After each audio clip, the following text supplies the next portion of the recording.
mungkin tadi sekilas sudah disampaikan bahwa banyak teman-teman dari BRI yang sudah jadi penyintas, jadi kurang lebih harusnya udah mengenal tentang COVID. Kita udah 2 tahun nih dengan COVID ya. Dan kalau kita berbicara, mungkinkah kita berdampingan dengan COVID? Ya seharusnya bisa. Karena ya selama ini banyak kasus-kasus yang di Indonesia yang masih cukup endemis, ya berarti kita juga biasa baik-baik aja ya, seperti kasus malaria, kasus TBC, dan selama ini kita hidup berdampingan dengan kasus-kasus seperti itu. Jadi kedepannya ya mungkin dengan COVID-19 ini kita juga akan terus berdampingan, karena kalau berbicara simsalabim dia akan hilang itu nggak mungkin, tetapi kita berusaha terus bagaimana caranya dengan adanya COVID mungkin di dunia saat ini, kita sama-sama mencoba mencari cara ya bagaimana kita tetap melangsungkan kegiatan bersosialisasi dengan berdampingan dengan COVID-19. Dan selama ini saya bertugas di Rumah Sakit Betsaida ya, melakukan selain poliklinik, memang kami juga melakukan beberapa tindakan seperti bronkoskopi, itu juga sudah kami lakukan di Rumah Sakit Betsaida ya, seperti melakukan teropong atau memasukkan kamera untuk mengevaluasi atau mendiagnosa penyakit-penyakit yang ada untuk penyakit tumor paru. Itu juga sudah bisa kita lakukan di Betsaida Hospital. Nah, saya mulai dengan slide aja untuk mempersingkat waktu. Nah, mungkin kalau sekilas nih, karena kita udah tahu COVID sejak tahun 2020 Maret ya, pertama kali ditemukan kasusnya di Indonesia dan berlangsung sekian lama, ada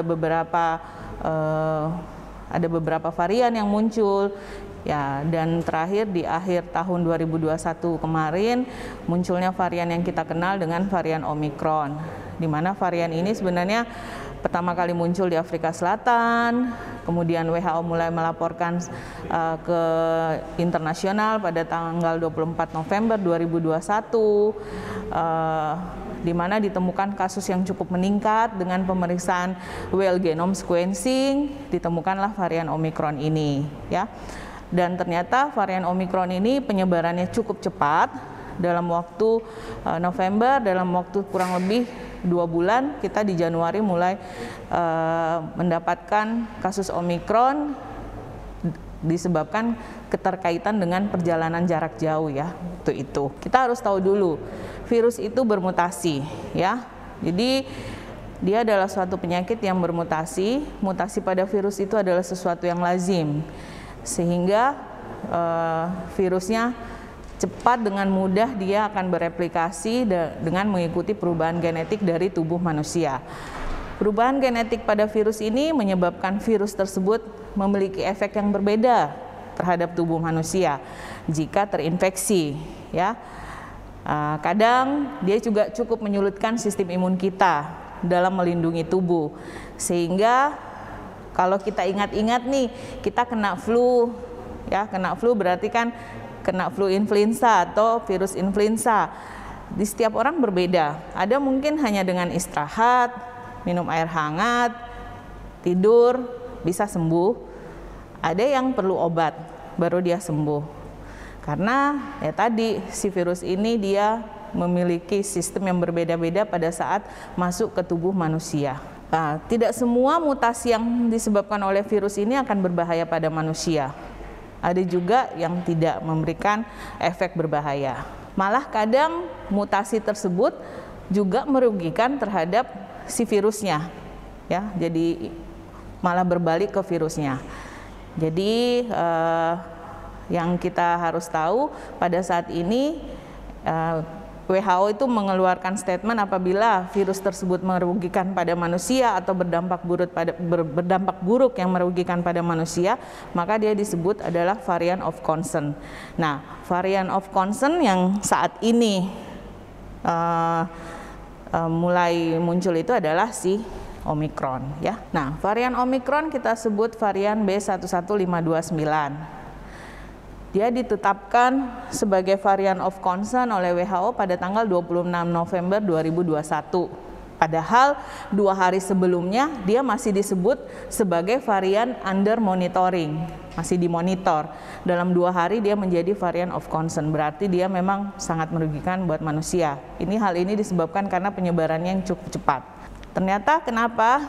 Karena varian ini memiliki 45-52 mutasi asam amino. Jadi sangat banyak terjadi perubahan mutasi asam amino, sehingga gejalanya pun bervariasi. Malah di sini juga berbeda dengan mutasi-mutasi yang terjadi di varian-varian sebelumnya. Ya. Kemudian dari 45-52 mutasi asam amino atau protein ini, ada 26-32 mutasi itu terjadi pada protein spike, ya, atau biasa kita sebut gen S. Itu. Sedangkan kita di Indonesia dalam pemeriksaan PCR sangat sulit tuh mendapatkan PCR yang bisa membaca protein spike, ya, atau gen S. Nah, si varian Omicron ini ditengarai juga dia berhubungan dengan kemampuan imun escape, ya, karena penularannya yang lebih tinggi. Tapi sampai sekarang pun masih kita dalam penelitian, ya, masih dalam penelitian yang berjalan. Kemudian dia juga tidak memiliki perubahan pada gen RDRP. Biasanya mungkin kalau yang udah beberapa kali jadi penyintas pasti udah tahu nih, kalau keluar PCR-nya keluar tuh apa yang bisa terbaca. Oh dok, CT value-nya saya segini, yang terbaca si N, si E, si RDRP, ya. Jadi inilah kalau RDRP kita bisa temukan pada varian Delta, tetapi pada si Omicron itu bisa terbaca bisa tidak, ya. Tetapi kalau Omicron gen S-nya dia harus tidak terbaca. Kemudian dengan berkembangnya Omicron ini ternyata banyak juga ditemukan pada anak, ya. Sehingga mulai Januari kemarin kasus pada anak cukup meningkat, ya. Kasus pada anak yang terkonfirmasi itu mencapai 13,3%. Ini naik cukup drastis dari kasus COVID sebelumnya. Hal ini mungkin disebabkan karena Januari kemarin tuh mulai ada penerapan pembelajaran tatap muka, sehingga kasusnya meningkat mulai Januari pada kasus-kasus anak usia sekolah, ya. Yang harus dikhawatirkan juga nih adalah terjadinya multisystem inflammatory syndrome pada anak, ya, pada children ini. Jadi MIS-C ini adalah suatu sindrom peradangan multi organ pada anak yang berkaitan dengan COVID. Jadi mungkin si anak sudah terpapar atau terinfeksi COVID dan perlangsungannya kurang lebih dari 10 hari, tetapi proses peradangannya berlangsung terus-menerus sehingga muncul kegagalan organ, ya. Nah, apabila pasien-pasien pada anak terjadi proses MIS-C ini atau biasanya bisa menjadi kasus berat sampai terjadi proses gagal nafas, ya, dan bisa terjadi kematian. Nah, kasus multi-inflammatory syndrome ini juga bukan hanya terjadi pada anak, pada orang dewasa juga bisa kita temukan. Cuman memang kasusnya tidak sebanyak pada anak-anak. Nah, sekarang nih yang terupdate terbaru adalah munculnya varian BA2. Seperti kita ketahui, si Omicron ini dia terbagi beberapa varian, BA1, BA2, BA3, di mana subvarian BA2 ini meningkat di bulan Februari kemarin itu di India sama Denmark, ya. Dan dikatakan bahwa dia mempunyai kemampuan penularan yang lebih tinggi, transmisinya lebih cepat dibandingkan BA atau Omicron yang sebelumnya. Itu. Jadi kalau kita berbicara mau dia BA1, BA2, BA3, ya, atau induknya sendiri dari varian Omicronnya sendiri, dia mau beradaptasi atau bermutasi seperti apapun, yang kita harapkan sebenarnya hanya satu, bagaimana sih upaya kita mencegah dengan cara menjalani protokol kesehatan, ya, dan pencegahan melakukan protokol kesehatan. Harapannya dengan protokol kesehatan yang baik pasti kita bisa mengurangi penularan, ya. Itu. Nah, yang dikhawatirin lagi saat ini ternyata dikatakan si varian BA2 ini bisa menjadi penyebab terjadinya long COVID. Tapi hingga saat ini juga masih kita belum didukung dengan data-data yang kuat, ya, sehingga masih ada penelitian-penelitian yang masih berlangsung. Itu. Kemudian, nah, saya mulai masuk dengan slide untuk long COVID sendiri. Sebenarnya kan harus kita tahu dulu nih, apakah kita sudah dinyatakan sembuh dari COVID? Kapan? Kapan saya dinyatakan sembuh dari COVID? Syarat menyatakan sembuh itu harus ada lepas isolasi dan surat keterangan dari dokter, ya. Lepas isolasi berarti sudah melakukan isolasi mandiri atau mungkin isolasi di rumah sakit atau di pusat kesehatan lainnya. Nah, kriteria lepas isolasi seperti apa? Untuk pasien-pasien dengan kasus tanpa gejala berarti selesai isolasi minimal 10 hari. Ya, 10 hari. Apabila kita sudah melakukan isolasi 10 hari berarti kita dikategorikan dengan lepas isolasi, dan apabila tidak ada keluhan-keluhan maka dokter akan mengeluarkan surat bebas isolasi. Itu untuk kasus tanpa gejala.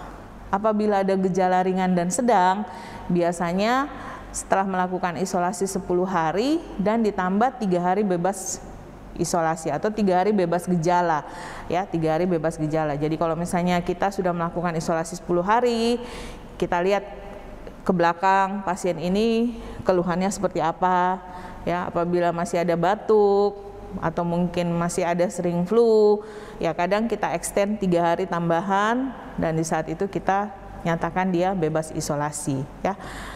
Kemudian untuk kasus-kasus gejala berat atau kritis ya pasti lebih panjang. Dan dari Kemenkes juga menetapkan untuk kasus berat dan kritis harus dilakukan atau dilaporkan dengan hasil PCR 1 kali negatif. Jadi berbeda, yang tanpa gejala, gejala ringan dan sedang itu kita tidak perlu melampirkan PCR, tetapi yang gejala berat dan kritis harus dilampirkan PCR, pemeriksaan PCR 1 kali negatif. Tapi nanti itu hal-hal seperti ini kita kembalikan ke pihak terkait, ya. Itu dikembalikan ke pihak terkait mau apakah harus menggunakan PCR atau tidak. Kemudian sembuh tapi bergejala. Nah, pasien-pasien yang sembuh COVID tapi masih bergejala. Ini kadang yang muncul pada saat mereka melakukan isolasi mandiri, malah mereka gejalanya sangat ringan atau malah ada yang tidak bergejala. Tetapi setelah dinyatakan sembuh atau setelah melakukan pemeriksaan PCR, hasilnya negatif, beberapa hari kemudian gejala muncul. Nah, ini yang kita sebut sebagai long COVID, ya. Jadi long COVID itu adalah gejala yang muncul dalam 3 bulan sejak mulai COVID-19 yang dapat berlangsung menetap dalam waktu minimal 2 bulan atau lebih dan belum dapat kita jelaskan oleh diagnosis lain, ya. Jadi gejala ini bisa muncul setelah dia sembuh atau mungkin dari dia saat terpapar COVID sampai hasil PCR negatif masih tetap bergejala, dan gejala ini bisa menetap, bisa berlangsung 2 bulan, 3 bulan, atau mungkin beberapa kasus bisa sampai 6 bulan, ya. Sedangkan penyebabnya juga kita belum ketahui lebih jelas sampai saat ini. Nah, dari beberapa data menyimpulkan bahwa prevalensi long COVID ini kadang yang menderita 1 atau lebih gejala itu bisa menetap lebih dari 4 minggu setelah infeksi COVID, kurang lebih sekitar 25%. Ya, jadi orang-orang yang menderita COVID, menderita 1 atau lebih gejala yang lebih dari 4 minggu itu ditemukan pada 25% kasus. Ya, kemudian orang yang menderita long COVID itu juga lebih ditemukan pada pasien-pasien yang dirawat di rumah sakit. Jadi setelah dia riwayat perawatan rumah sakit, biasanya akan ditemukan gejala long COVID-nya. Ini bisa ditemukan pada 29% kasus. Nah, gejala long COVID yang terbanyak. Jadi memang long COVID ini kita nggak boleh acuhkan ya, karena ternyata dari semua organ tubuh, hampir semua organ tubuh bisa bermanifestasi. Nah, bisa kita lihat nih di sini dari gangguan mood ya sekitar 16,5%, ada gangguan dengan kelelahan 9,66%, ada gangguan tidur, sakit kepala. Jadi kalau ngelihat nih dari organ, dari otak bisa ada gangguan mood ya, bisa ada loss of memory ya, bisa ada gejala-gejala seperti sakit kepala, pusing. Itu yang terpapar ya, yang biasanya bermanifestasi di otak ya atau di kepala. Nah, kemudian pada paru, itu pada paru jelas pasti akan terjadi penurunan fungsi paru ya. Kemudian bisa terjadi tromboemboli, terjadi penyumbatan pada pembuluh darah di paru-paru sehingga pasien kadang sesak nafas ya, batuk, nyeri dada, itu bisa terjadi pada paru-paru.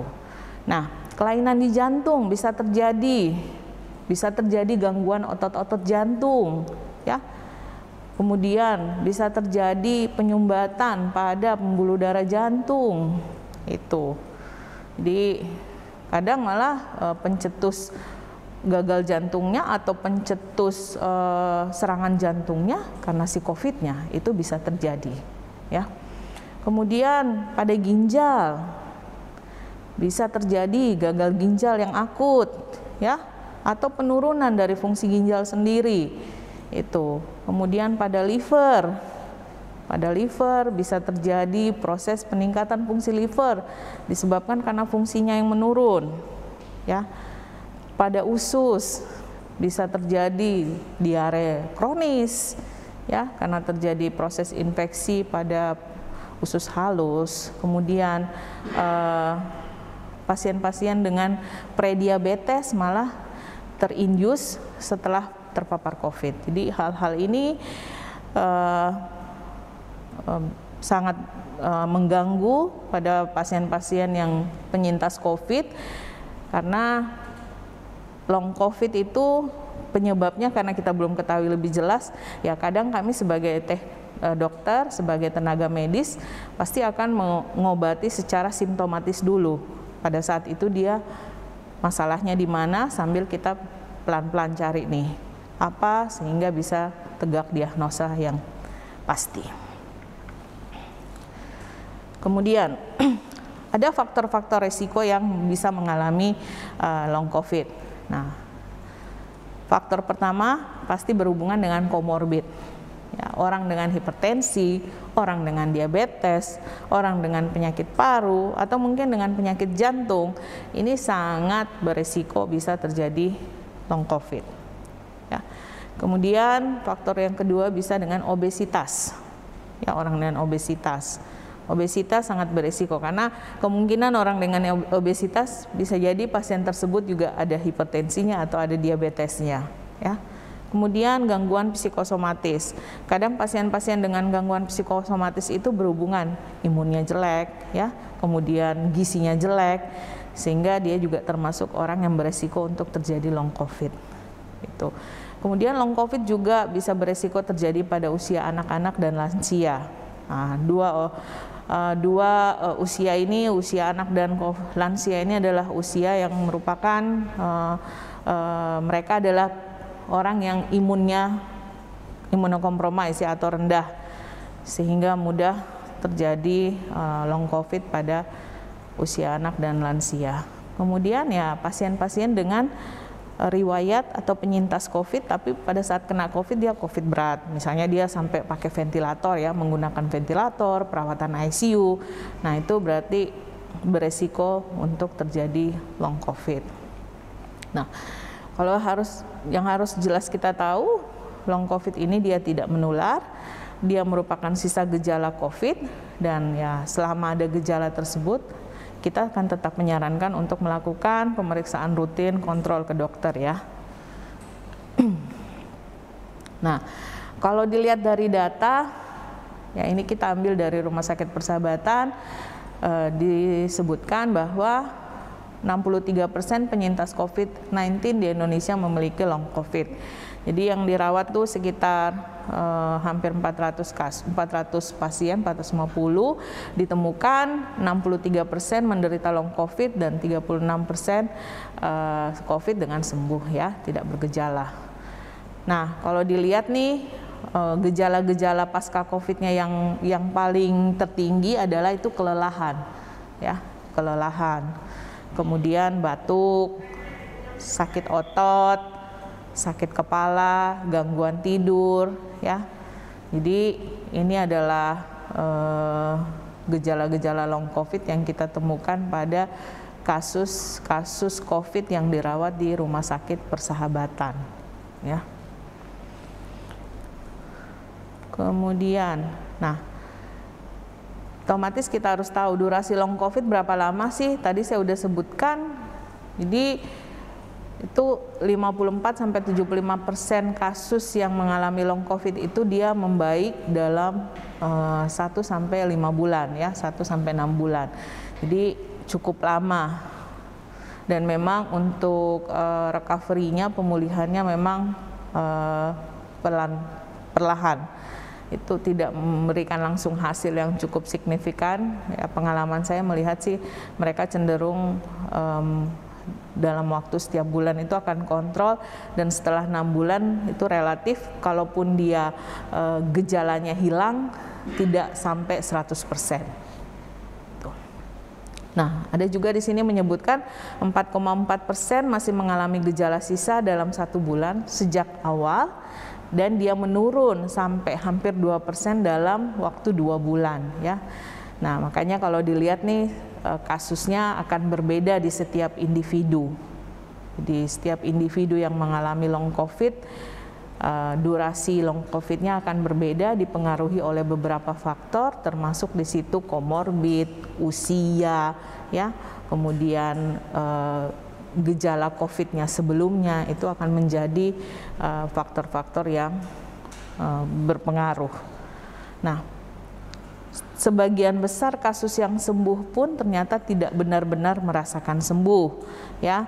Jadi ya tadi pasien tadi merasa mungkin setelah 6 bulan saya udah merasa lebih baik, tetapi kadang ya tadi mungkin dia lebih mudah lelah, ada perasaan kadang gangguan mood, itu sering kita temukan. Setelah 6 bulan masih ada gejala-gejala yang slight, yang ringan, tapi sudah lebih baik dari pada saat dia awal sembuh dari COVID, ya. Itu kalau secara teori sih melihat grafik di bawah ini sebenarnya 6 minggu, ya, 6 minggu dari dia awal terpapar itu bisa full recovery, tapi ternyata yang ada saat ini, ya, dengan ditemukannya long COVID ternyata lebih dari 6 minggu. Nah, tata laksana. Untuk tata laksana, ya tadi saya bilang kita melakukannya tata laksana secara simptomatik, berarti ngelihat gejala apa sih yang kita temukan, apakah dia sesak nafas, atau mungkin dia kelelahan, atau mungkin dia masalah dengan otak, ya. Jadi kami secara simptomatis. Jadi kalau misalnya dia dengan keluhan lebih utama terasa di kepala, kita akan sarankan ke dokter saraf pasti, ya. Ke saluran cerna, kita akan sarankan ke dokter penyakit dalam khusus saluran cerna, ya. Ke paru, ya pasti ke dokter paru, atau mungkin kita evaluasi jantung. Jadi itu perlu evaluasi setelah COVID, perlu dilakukan, ya, evaluasi pada organ-organ terutama jantung itu yang utama, kemudian ginjal, liver, dan otak. Ini adalah organ vital utama yang perlu kita evaluasi selain paru. Kemudian ya tadi pemeriksaan komorbiditas, ya pasti harus lihat nih diabetesnya gimana, terkontrol tidak, hipertensinya gimana, penyakit ginjalnya gimana, sakit hatinya atau penyakit livernya gimana. Jadi harus evaluasi. Makanya tadi pemeriksaan setelah sembuh COVID pun masih perlu dilakukan dengan berkesinambungan. Nah, kemudian edukasi dan pelatihan untuk self management ya. Di sini pasti kita akan menyarankan pasien memonitoring dirinya sendiri di rumah ya. Kalau masih ada pulse oximeter, kita lakukan pengukuran saturasi oksigen gimana, kemudian dietnya gimana, pola tidurnya gimana ya. Ya, kalau dia merokok pasti kita akan sarankan berhenti merokok. Alkohol harus dihindari, kafein harus dihindari, kemudian exercise-nya juga akan kita sesuaikan dengan toleransi pasien. Di ini perlu untuk melakukan exercise pun harus kita lihat, jadi bertahap, tidak langsung melakukan exercise yang dia lakukan sebelum dia kena COVID ya, harus step by step. Kemudian edukasi untuk menjaga dan meningkatkan imunitas, ini penting. Dalam hal ini pertama adalah kendalikan stres, emosi, ya itu sangat penting karena dengan stres yang tinggi akan menyebabkan imun tubuh rendah itu. Nah, ini beberapa gambar. Kalau yang bisa kita lakukan nih di rumah apabila rehabilitasi sesudah sembuh dari COVID, apabila pasien ada keluhan sesak ya, mungkin dengan duduk ya, dengan sedikit bungkuk, atau posisi apabila mungkin di meja kerja bisa menyiapkan bantal, ada siapkan waktulah sesaat. Apabila pasien sesak mungkin bisa diatur nafas dengan memposisikan tubuh ke meja kerja dan mengatur nafas, tarik nafas kuat dari hidung, mungkin bisa ditahan 5 detik sampai 10 detik dan dihembuskan perlahan-lahan lewat mulut sampai bibir mencucu ya. Dan ini bisa kita praktekkan apabila kita sementara bekerja, kecuali mungkin yang sambil berbaring ya. Nah, posisi lain yang bisa kita lakukan mungkin dengan proning position, dengan tengkurap kalau di rumah ya, dengan meletakkan bantal di dada ya, itu dengan proning position tersebut sambil melatih nafas, tarik nafas juga dalam dari hidung kemudian mengeluarkan lewat mulut ya. Bisa di googling, di YouTube juga sudah ada. Nah, ini untuk olahraga ya, otomatis kita perlu melakukan pemanasan dan pendinginan, pakaian tidak boleh yang ketat ya, kita harus ada jeda dari makan dengan kegiatan ya, paling tidak 1 jam setelah makan baru kita bisa melakukan exercise. Kemudian hindari olahraga pada cuaca yang panas ya, kalau apabila cuaca yang dingin ya kita juga harus hindari ya, usahakan olahraga di dalam ruangan. Nah, kalau kita apabila dalam melakukan exercise kita merasakan keringat berlebih atau berat bernafas atau nyeri dada, ya sebaiknya exercise dihentikan. Nah, itu mungkin kita perlu sarankan untuk ketemu dengan dokter rehabilitasi medik. Jadi kegiatan-kegiatan apa atau exercise seperti apa yang bisa dilakukan setelah sembuh dari COVID. Nah, kemudian apabila mungkin efek yang dirasakan pada suara, itu pada beberapa kasus dia biasanya pasien tersebut mendapatkan pada saat perawatan dia dilakukan pemasangan ventilator ya atau alat bantu nafas. Nah, pasien-pasien ini kadang memiliki masalah pada suaranya sedikit serak, kadang pasien merasa agak terganjal di tenggorokan itu karena terjadi proses pemasangan selang nafas yang lama sehingga terjadi iritasi pada pita suara ya. Jadi kalau hal ini terjadi diusahakan ya pasien memang tidak boleh berbisik, karena kalau dia berbicara pelan malah sebenarnya pita suaranya akan lebih kaku lagi. Tapi disarankan juga nggak boleh teriak. Dengan berteriak malah pita suaranya lebih exercise-nya akan berlebih ya. Jadinya mungkin disarankan dengan mengatur seperti penyanyi kali ya, coba bernyanyi pelan-pelan itu. Kemudian disarankan minum air yang banyak untuk menjaga suara ya. Kemudian kalau terjadi pengelolaan gangguan menelan, ini juga terjadi pada pasien-pasien yang dilakukan pemasangan selang nafas atau ventilator ya.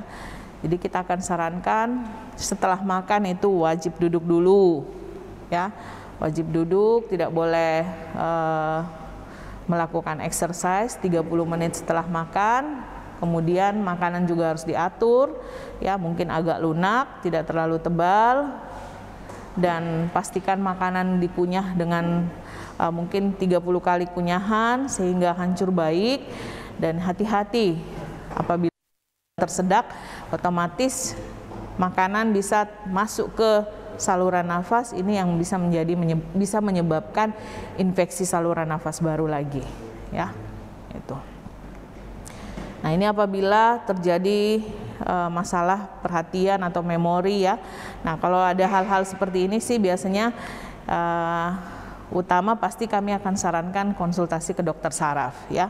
Selain itu mungkin latihan otak dengan menjalankan hobi seperti permainan teka-teki silang atau mungkin permainan angka ya, sehingga melatih memori, melatih daya ingat pasien itu. Kemudian ya ini mungkin bisa dibaca nanti karena slide saya sudah saya bagikan.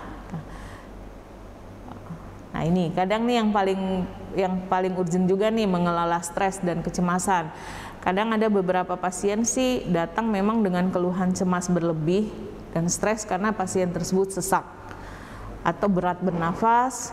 Nah, kalau kondisi-kondisi seperti ini memang pasien kita akan sarankan ke dokter rehabilitasi medik untuk mengatur jalan nafas seperti apa sehingga dia mendapatkan nafas yang efektif ya. Kemudian bisa kita konsulkan ke psikolog ya, itu sangat penting. Jadi untuk pasien-pasien seperti ini biasanya dia butuh teman berbicara sehingga dia dapat mengurangi stres. Dia dapat mengurangi stresnya, dan dia diharapkan kalau bisa ada kegiatan-kegiatan lain yang bisa menghilangkan rasa kecemasannya. Mungkin pasien disarankan selain teman berbicara, mendengarkan musik, membaca ya. Ini sangat penting karena itu saya temukan kasus-kasus saya dengan stres, sehingga jalan satu-satunya kalau dia tidak bisa self care sendiri di rumah ya kita akan sarankan ke psikiater atau psikolog. Nah, akankah pandemi teratasi dan berubah menjadi endemi? Sebenarnya pilihannya semua pada kita, betul. Di awal saya udah bilang tadi, sekian lama kita hidup dengan tuberkulosis ya. Kalau kita tahu tuberkulosis pun cara penularannya sama dengan COVID ya. Tuberkulosis ditemukan pertama kali tahun 1882 dan Indonesia sampai tahun 2022 masih ranking 2 di dunia ya, ranking 2. Terus tahun 2020 ranking 2, tahun 2021 turun lagi ranking 3. Jadi sekian tahun kita hidup dengan tuberkulosis yang mana cara penularan tuberkulosis sama dengan COVID. Itu lewat droplet saat kita bicara, saat kita bersin. Jadi pilihan sebenarnya ke kita bisa endemi atau tidak akan dikembalikan ke kita sendiri ya. Nah, harus tahu dulu nih pandemi berarti wabah yang berjangkit serempak di berbagai tempat meliputi area geografis yang luas ya. Kalau misalnya dia masuk ke proses endemi, berarti penyakit yang berjangkit di suatu daerah atau di suatu golongan masyarakat biasa ada pada satu populasi atau area geografis tertentu. Jadi secara sebenarnya endemi itu kasusnya tetap ada, tetapi dia bersifat statis ya, dia bersifat statis. Dia tidak berlebihan, tidak menjadi serempak, berbeda dengan pandemi. Makanya kalau untuk endemi saat ini kita akan masuk ke fase endemi tergantung kepada diri kita. Nah, indikator kita dari pandemi bisa berubah menjadi endemi, laju penularannya harus kurang dari 1%. Ya, kalau melihat dalam beberapa hari ini di bulan Maret, memang angkanya cukup menurun, sehingga angka positif rate-nya cukup menurun.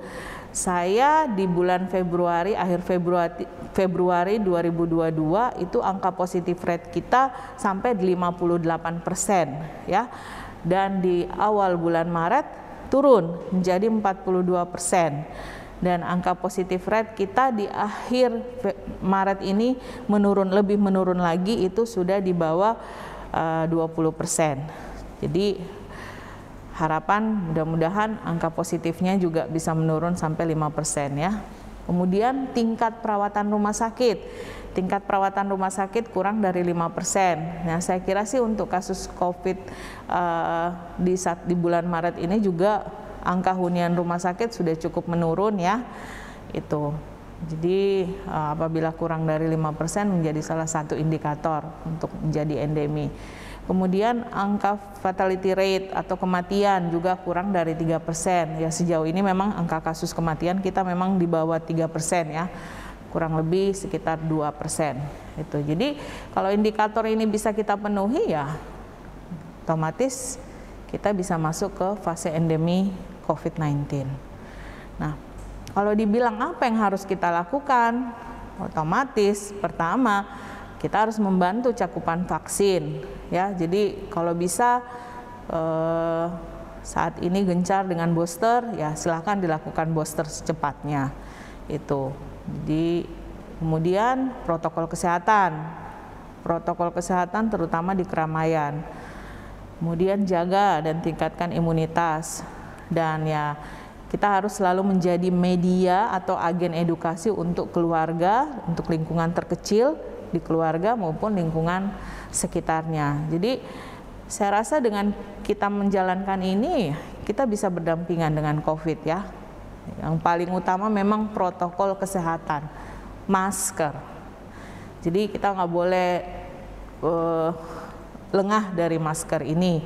Kalau bisa ya masker sesering mungkin diganti. Apabila menggunakan masker bedah biasa, itu saya akan menyarankan kurang lebih sekitar 3 jam harus ganti masker itu, karena kita nggak tahu nih bakteri atau virus apa yang ada di permukaan masker kita bagian luar ya. Jadi setiap 3 jam bisa ganti dengan yang baru, atau kalau mau didouble dengan masker kain sehingga masker kain bisa kita ganti, cuci ya. Kalau masker bedah yang di dalam masih bisa kita gunakan.